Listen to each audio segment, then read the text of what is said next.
Hello friends, welcome to my YouTube channel Divyansh academy Modi नगर।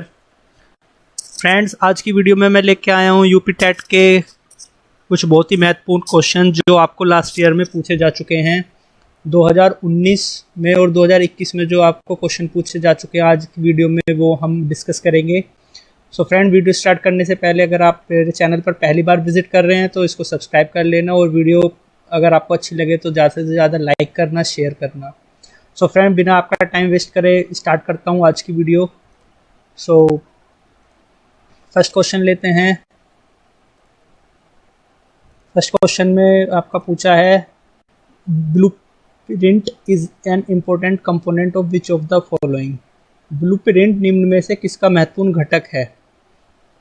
इसका option D परीक्षण निर्माण right answer हो जाएगा। नेक्स्ट क्वेश्चन लेते हैं, विकास की पूर्व संक्रियावस्था निम्न में किसने दिया था? सो इसका आपका जीन पियाजे इसका राइट आंसर हो जाएगा, जीन पियाजे। क्वेश्चन नंबर नेक्स्ट लेते हैं, एमएमपीआई परीक्षण का उपयोग निम्न में से किसके मापन में किया जाता है? सो फ्रेंड्स, एमएमपीआई आपका व्यक्तित्व के लिए किया जाता है, लेकिन पीएनपी ने इस पे बोनस मार्क्स दिया था। नेक्स्ट क्वेश्चन लेते हैं, अधिगम हेतु निम्न में से क्या सर्वाधिक आवश्यकता है? मोटिवेशन। सो इसका ऑप्शन डी अभिप्रेरणा इसका राइट आंसर हो जाएगा। नेक्स्ट क्वेश्चन लेते हैं, शैशवकाल। शैशवकाल का समय है, शैशवकाल का समय आपका ऑप्शन सी जन्म से 2 वर्ष तक इसका राइट आंसर हो जाएगा। ऑप्शन सी इसका राइट आंसर हो जाएगा। नेक्स्ट क्वेश्चन लेते हैं, पूर्व अनुभव के आधार पर संवेदना को अर्थ प्रदान करना कहलाता है। ऑप्शन सी इसका राइट आंसर हो जाएगा, प्रत्यक्षीकरण। नेक्स्ट क्वेश्चन लेते हैं, क्वेश्चन नंबर 7, सीखने में प्रयास व भूल के सिद्धांत का प्रतिपादन किसने किया? तो ऑप्शन बी इसका राइट आंसर हो जाएगा, option B Thorndike. Next question लेते हैं, औसत बुद्धि वाले बालकों का बुद्धि लब्धि स्तर होगा। औसत बुद्धि वाले बालकों का बुद्धि लब्धि स्तर 90 से 109 के बीच में होता है। ठीक है, ऑप्शन बी इसका राइट आंसर हो जाएगा।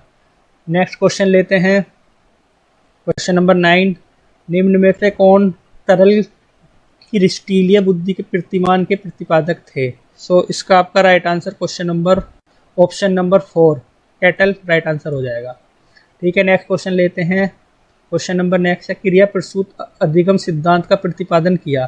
क्रिया प्रसूत अधिगम सिद्धांत का प्रतिपादन आपका स्किनर ने किया था, बीएफ स्किनर ने इसका किया था। ऑप्शन ए राइट आंसर हो जाएगा। ओहलर अपने प्रयोग से यह सिद्ध करना चाहते थे कि अधिगम, तो इसका क्वेश्चन नंबर 11 का राइट आंसर आपका हो जाएगा, ऑप्शन नंबर डी। ये होल सिचुएशन के बारे में बात करते थे। ठीक है, सो नेक्स्ट क्वेश्चन लेते हैं। क्वेश्चन नंबर नेक्स्ट में पूछा है आपका 5 स्टेप सिस्टम के बारे में कि किसने पाठ्य योजना की 55 प्रणाली प्रतिपादित किया। सो आपका ऑप्शन सी हर्बर्ट इसका राइट आंसर हो जाएगा। क्वेश्चन नंबर नेक्स्ट लेते हैं, निम्नलिखित में ग्रंथियों के आधार व्यक्तित्व के विभिन्न प्रकारों की चर्चा किसने की?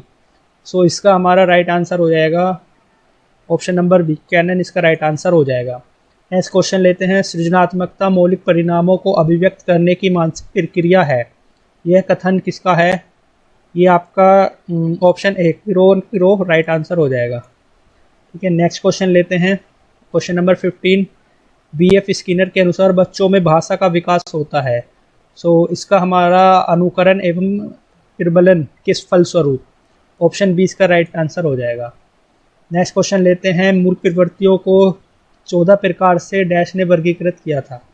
सो इसका हमारा राइट आंसर हो जाएगा मैकडुगल, ऑप्शन सी इसका राइट आंसर हो जाएगा। नेक्स्ट क्वेश्चन लेते हैं, किसी दूसरी वस्तु की अपेक्षा एक वस्तु पर चेतना का केंद्रीकरण अवधान है। ये कथन है ऑप्शन डी डम्बिल का ये कथन है, ऑप्शन डी आपका राइट आंसर हो जाएगा। नेक्स्ट क्वेश्चन लेते हैं, निम्नलिखित में से किसका नाम सूजन शास्त्र के पिता से जुड़ा हुआ है? Father of eugenics. Father of eugenics आपका C, option number C Galton right answer हो जाएगा। नेक्स्ट क्वेश्चन लेते हैं, क्वेश्चन नंबर 19, 12 वर्ष से 16 वर्ष के बालकों हेतु हिंदी में डॉक्टर एस जलोटा ने कौन सा परीक्षण प्रतिपादित किया?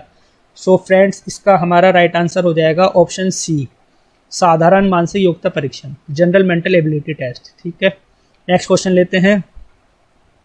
पूछा है कि 2 फैक्टर थ्योरी किसने दी थी? बुद्धि की द्विकारक सिद्धांत का प्रतिपादन किसने किया? तो इसका option C Spearman right answer हो जाएगा। नेक्स्ट क्वेश्चन लेते हैं, कोहलर निम्न में से किससे संबंधित थे? कोहलर आपके अधिगम के सिद्धांत के लिए संबंधित थे। ऑप्शन ए इसका राइट आंसर हो जाएगा। नेक्स्ट क्वेश्चन लेते हैं, क्वेश्चन नंबर 22। मैकडूगल के अनुसार मूल प्रवृत्तियों की संख्या होती है। मैकडूगल के अनुसार इसका हमारा number of instinct option C 14 right answer हो जाएगा। नेक्स्ट क्वेश्चन लेते हैं फ्रेंड्स, मानसिक उद्वेलन प्रतिमान का प्रयोग निम्न में से किसके शिक्षण हेतु किया जाता है? पीएनपी ने पहले इसका ऑप्शन बी दिया था, ऑप्शन बी, लेकिन जो फाइनल आंसर की आई थी उसमें आपका ऑप्शन ए राइट माना गया था, समस्या समाधान। इसका ऑप्शन ए राइट आंसर हो जाएगा। नेक्स्ट क्वेश्चन लेते हैं, क्वेश्चन नंबर 24। निम्न में किसके प्रयोग में कुत्ता एक विषय था? ये सबको पता है कि कुत्ते पे किसने एक्सपेरिमेंट किया था? पावलोव ने किया था। बैक नाम का कुत्ता था। फ्रेंड्स नेक्स्ट क्वेश्चन लेते हैं, क्वेश्चन नंबर 25। मौलिकता, नमनीयता तथा प्रवाह निम्न में किसके घटक हैं? Originality, flexibility and flow are the components of which of the following? ये आपका सृजनात्मकता, जो आपकी क्रिएटिविटी होती है उसके जनक है। इसका एक और कंपोनेंट होता है, ये आप फफोई से याद रखेंगे, FOE। एफ से आपका फ्लुएंसी, एफ से आपका फ्लुएंसी, एफ से आपका फ्लुएंसी का फ्लो का, एफ से आपका फ्लेक्सिबिलिटी, ओ से आपका ओरिजिनलिटी, ई से आपका एक्सपेरिमेंट। ये 4 कंपोनेंट आपके सृजनात्मकता के होते हैं। तो आप ऑप्शन सी इसका राइट आंसर हो जाएगा। नेक्स्ट क्वेश्चन है, युयुत्सा है, युयुत्सा इंस्टिंक्ट। इसका आपका मूल प्रवृत्ति, ऑप्शन डी आपका राइट आंसर हो जाएगा। नेक्स्ट क्वेश्चन लेते हैं, बालकों के सामाजिक विकास को प्रभावित करने वाले तत्व हैं। ऑप्शन सी आपका social environment element right answer हो जाएगा, ऑप्शन सी। नेक्स्ट क्वेश्चन लेते हैं, शारीरिक विकास का एक प्रमुख नियम निम्न में से कौन सा है? इसका आपका option law of rapid growth, द्रुतगामी विकास का नियम आपका राइट आंसर हो जाएगा। नेक्स्ट क्वेश्चन लेते हैं, निम्नलिखित में से कौन सा विकास का सिद्धांत नहीं है? अनुकूलित प्रत्यावर्तन सिद्धांत, थ्योरी ऑफ कंडीशन रिफ्लेक्स, इसका ऑप्शन डी राइट आंसर हो जाएगा। नेक्स्ट क्वेश्चन लेते हैं फ्रेंड्स, विकास के परिणाम स्वरूप नवीन विशेषताएं और नवीन योग्यताएं प्रकट होती हैं, कथन डैश ने दिया था? यह कथन हरलोक ने दिया था, ऑप्शन सी इसका राइट आंसर हो जाएगा। फ्रेंड्स ये तो हमारा 2021 का पेपर था, जो लास्ट ईयर अभी यूपी टेट हुआ है, उसमें आपके जो सीडीपी के क्वेश्चन पूछे गए थे। अब हम 2019 का पेपर भी सॉल्व करते हैं। 2019 में जो पेपर हुआ था उसमें सीडीपी का जो सेक्शन था वो भी हम सॉल्व करते हैं। फ्रेंड्स ये 2019 का है, 2019 में जो आपका एग्ज़ाम हुआ था उसमें जो सीडीपी के जो सेक्शन है उसको लेते हैं।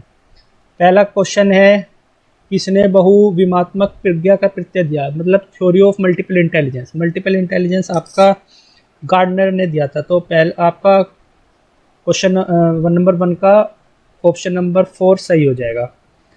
नेक्स्ट लेते हैं क्वेश्चन, डिसलेक्सिया में करने में कठिनाई होती है। जो आपका लर्निंग डिसेबिलिटी होती है वो आपको याद करनी पड़ेगी। डिसलेक्सिया जो होता है इसमें रीडिंग और स्पेलिंग में आपका बच्चा मिस्टेक करता है, बच्चे को दिक्कत होती है। ऐसे आपका डिस्कैलकुलिया होता है, डिस्कैलकुलिया में मैथ के सवाल करने में उसको दिक्कत होती है। एक आपका डिस्ग्राफिया भी होता है, डिस्ग्राफिया में उसको राइटिंग संबंधी दिक्कत होती है। ऐसी बहुत सारी लर्निंग डिसेबिलिटी हैं तो आपको लर्न करनी पड़ेंगी। फ्रेंड्स नेक्स्ट क्वेश्चन लेते हैं, निम्न में से क्या समावेशी कक्षा में शिक्षक की भूमिका नहीं है? इसका ऑप्शन बी, शिक्षक को निःशक्त बच्चों पर ध्यान नहीं देना चाहिए, ये आपका राइट आंसर हो जाएगा। क्वेश्चन नंबर 4 लेते हैं, कक्षा में छात्रों को प्रश्न पूछने के लिए शुड बी एनकरेज करना चाहिए। ऑप्शन बी इसका राइट आंसर हो जाएगा, प्रेरित करना चाहिए। क्वेश्चन नंबर नेक्स्ट, बच्चे की वृद्धि मुख्यतः संबंधित है। बच्चे की जो वृद्धि होती है वो हमारा शारीरिक विकास से संबंधित है, ऑप्शन ए राइट आंसर हो जाएगा।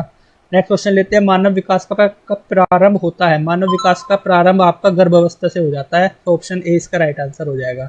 क्वेश्चन नंबर 7 लेते हैं, द कंडीशंस ऑफ लर्निंग पुस्तक के लेखक हैं। सो इसका आपका राइट आंसर RM गैगने हो जाएगा, ऑप्शन सी इसका राइट आंसर हो जाएगा। नेक्स्ट क्वेश्चन लेते हैं, किशोरावस्था बड़े संघर्ष तनाव हमला व विरोध की अवस्था है, कथन किसका है? सो ये आपका स्टैनली हॉल ने कहा था। एडोलसेंस को स्ट्रेस और स्टॉर्म की जो अवस्था बोला था वो स्टैनली हॉल ने कहा था। ठीक है, नेक्स्ट क्वेश्चन लेते हैं, क्वेश्चन नंबर 9, सूक्ष्म शिक्षण के भारतीय कीर्तिमान में कुल कितना समय लगता है? तो इसका माइक्रो टीचिंग में 36 मिनट का समय लगता है। ठीक है, नेक्स्ट क्वेश्चन लेते हैं, सीखने का पठार सीखने की प्रक्रिया के मुख्य अभिलक्षण हैं जो उस स्थिति को प्रकट करते हैं जिसमें सीखने की प्रक्रिया में कोई उन्नति नहीं होती। तो इसका आपका ऑप्शन सी रोस राइट आंसर हो जाएगा। नेक्स्ट क्वेश्चन लेते हैं, यदि शिक्षक कक्षा में एक छात्र को समस्यात्मक बालक के रूप में पाता है तो उसे आपका सी ऑप्शन सी बच्चे को परामर्श देना चाहिए, ये राइट आंसर हो जाएगा आपका।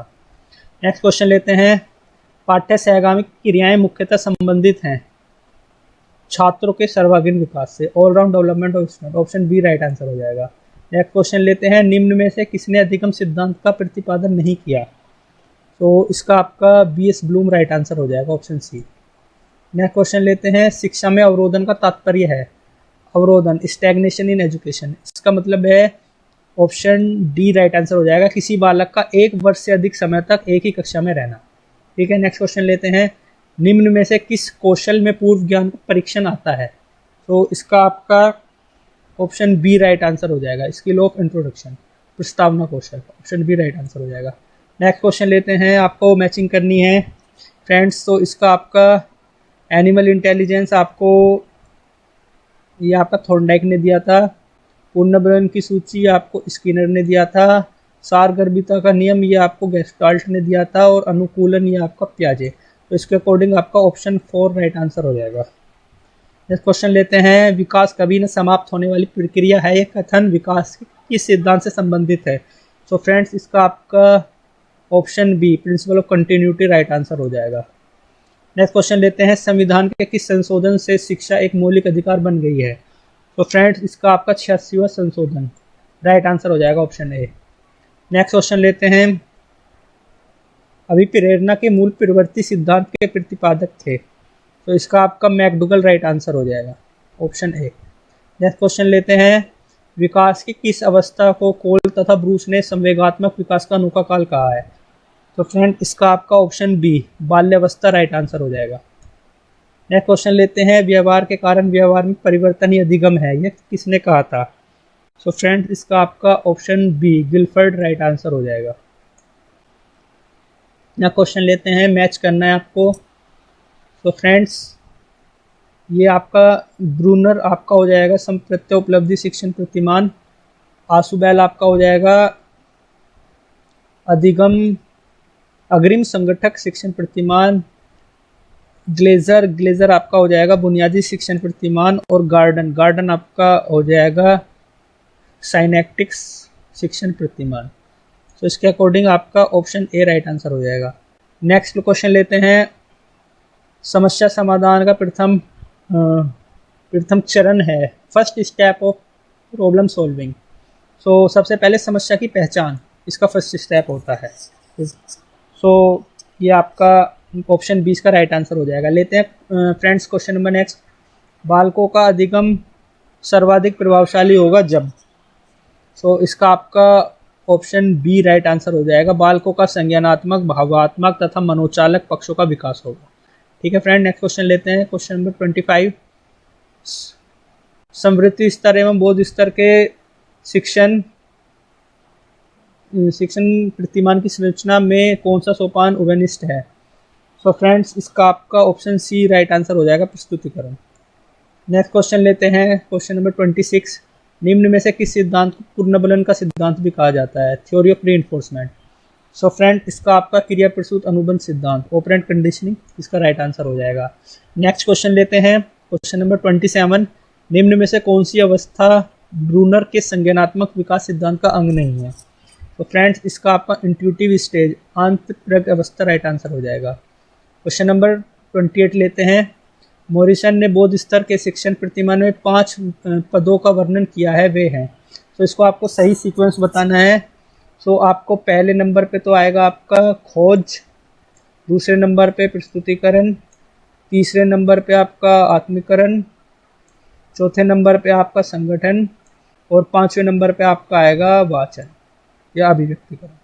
तो इसके अकॉर्डिंग आपका ऑप्शन बी राइट आंसर हो जाएगा। मैं क्वेश्चन लेते हैं, निम्न में से कौन सा संज्ञानात्मक क्षेत्र से संबंधित नहीं है। सो फ्रेंड्स इसमें आपका अनुमूल्यन राइट आंसर हो जाएगा। सो फ्रेंड्स लेते हैं आज की वीडियो का लास्ट क्वेश्चन, निम्न में से कौन सा अधिगम का वक्र नहीं है। तो फ्रेंड इसका आपका ऑप्शन सी लॉन्गिट्यूडनल या लंबवत इसका राइट आंसर हो जाएगा। सो फ्रेंड्स ये थी आज की वीडियो। आपको वीडियो कैसी लगी कमेंट बॉक्स में कमेंट कर सकते हैं। वीडियो अच्छी लगी हो तो प्लीज़ लाइक और शेयर कीजिएगा। जो भी आपके फ्रेंड्स लोग यूपी टेट सी टेट या किसी भी आपका एग्ज़ाम की तैयारी कर रहे हैं, UP TET C TET H TET REET किसी भी आपका टीचिंग एग्ज़ाम की तैयारी कर रहे हैं, उनको आप वीडियो शेयर कर सकते हैं। और अगर आप कोई सजेशन देना चाहते हैं कमेंट बॉक्स में कमेंट कर सकते हैं। अगर आप चाहते हैं कि मैं किसी और पर्टिकुलर टॉपिक पे वीडियो बनाऊं तो भी आप कमेंट कर सकते हैं। सो फ्रेंड्स आज की वीडियो में इतना ही, मिलता हूं आपसे एक नेक्स्ट वीडियो में।